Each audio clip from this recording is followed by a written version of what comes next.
ناظرین، آج سے کچھ دیر پہلے آپ کو ایک خبر ملی ہوگی کہ شیخ اسماعیل تھے جو مدینہ شریف میں لوگوں کے لیے چائے کا اہتمام کرتے تھے، جس میں چائے ہوتی تھی، کھجور ہوتی تھی۔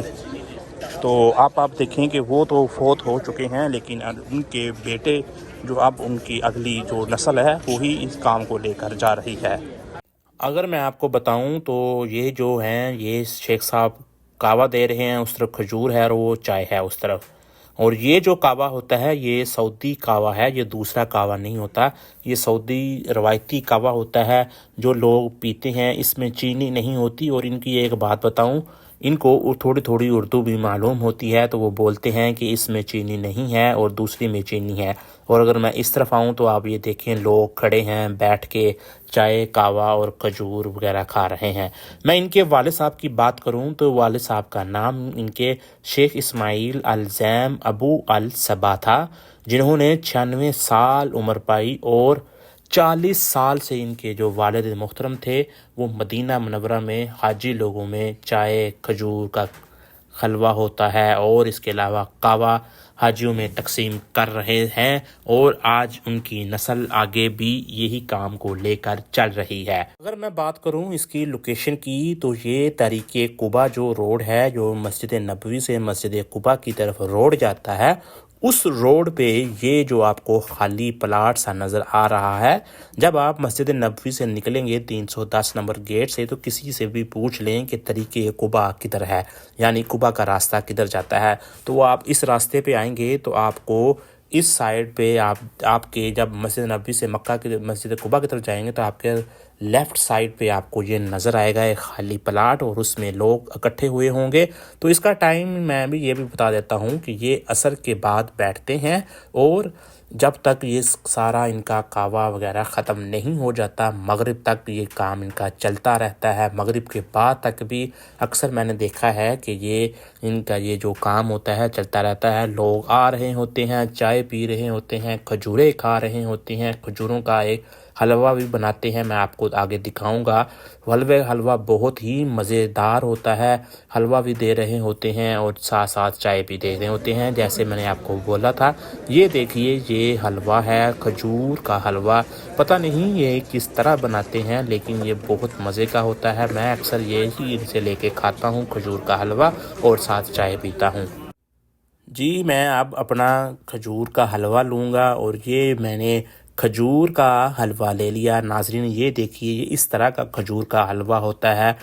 مجھے لگتا ہے کہ اس کی گٹلی نکال کر اس کو دوبارہ سے اس کی کھجور کا پیسٹ سا بنا کر اس سے حلوہ بنتا ہے، تو یہ حلوہ ہے، اور ساتھ میں اس کے چائے لوں گا اور ساتھ آپ کو بتاؤں گا کہ یہ جو چائے یا کعوہ کا ذائقہ کیسا ہے، کھجور کے حلوے کا ذائقہ کیسا ہے۔ تو میں نے اپنا حلوہ لے لیا، ادھر سے میں چائے لوں گا اور چائے لے کے دوسرے لوگوں کے ساتھ بیٹھ کے یا کھڑے ہو کے چائے اور کھجور کا حلوہ کھاؤں گا، اور اس کے ساتھ میں بھی دعا کرتا ہوں اللہ پاک آپ سب کو مدینہ منورہ کی زیارت کرائے، مکہ مکرمہ کی زیارت کرائے، اور مدینہ میں جب آپ آئے تو اللہ پاک آپ سب کو ادھر سے چائے، کعوہ اور کھجور کھانا نصیب فرمائے۔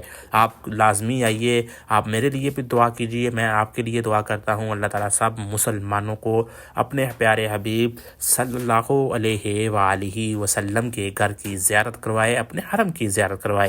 ناظرین یہ مدینہ منورہ ہے، ادھر اگر میں آپ کو ایک بات بتاتا ہوں، اگر کسی نے کسی کو آواز دینی ہوتی ہے، ہم پاکستان والے تو ایک دوسرے کو بھائی کہتے ہیں یا پھر ایک دوسرے کو چاچو انکل کہتے ہیں، ادھر اگر کسی نے کسی دوسرے آدمی کو آواز دینی ہے جس کو وہ نہیں جانتا یا جس کا وہ نام نہیں جانتا ہوتا تو وہ اس کو محمد کہہ کر پکارتے ہیں۔ مثلا اگر میں نے کسی کو پکارنا ہو تو میں کہوں گا یا محمد یا محمد، تو خود بخود اگر کوئی آدمی دوسرا اگر سن رہا ہوگا وہ خود بخود پیچھے دیکھنے لگ پڑتا ہے۔ مجھے مدینہ شریف کی یہ بات بہت بہت اچھی لگتی ہے کہ اگر کسی کا آپ کو نام نہیں آتا تو آپ محمد کہہ کر پکار سکتے ہیں۔ اب میں چائے پی رہا ہوں اور چائے پینے کے بعد مجھے بہت ہی مزے کی چائے لگی ہے۔ کیوں نہ چائے مزے کی ہو، کیونکہ نبی کریم صلی اللہ علیہ وآلہ وسلم کے شہر کی ہے۔ میں نے اپنی کھجور کا حلوہ اور چائے ادھر رکھ دی کیونکہ مجھے کہیں جگہ نہیں ملی۔ میرے سائڈ پہ آپ دیکھ سکتے ہیں کہ لوگ نیچے بیٹھے ہوئے ہیں یا پھر سائڈ پہ کھڑے ہو کر بیٹھے ہوئے ہیں، تو میں نے بنانی تھی آپ کے لیے ویڈیو، تو اس لیے میں ہو گیا کھڑا اور کھڑے ہو کر چائے پینے لگا۔ اور میرے ساتھ میرا ایک دوست بھی آ گیا، وہ بھی چائے پی رہا ہے۔ ادھر میں آپ کو دکھاؤں تو لوگ ابھی تک آ رہے ہیں۔ جب تک ناظرین یہ تھرمس جو چائے کے ہیں ختم نہیں ہوتے تب تک ان کی یہ سبیل لگی رہتی ہے۔ ان کے پیچھے تھوڑا ہی پیچھے گھر ہے جدھر سے یہ چیزیں لا رہے ہوتے ہیں۔ مثلا اگر چائے ختم ہو گئی ہے، تھرمس ختم ہو گئے ہیں تو وہ تھرمس لے کے آتے ہیں۔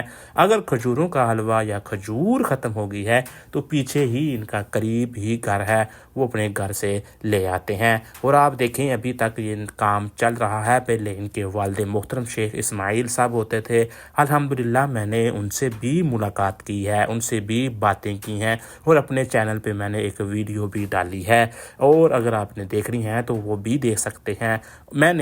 اب میں آیا تو ان کے والد محترم وفات پا چکے تھے، جو پورے مدینہ میں ایک افسوسناک خبر تھی۔ پورے مدینہ کے لوگوں نے سوگ منایا، اور ادھر آ کے جیسے ہم پاکستان میں کسی فوتگی پہ جاتے ہیں، ادھر یہ جو خالی جگہ ہے ادھر ساری نیچے قالین بچھا کر اوپر کرسیاں لگی ہوئی تھی، لوگ آ رہے تھے، افسوس کا اظہار کر کے واپس جا رہے تھے۔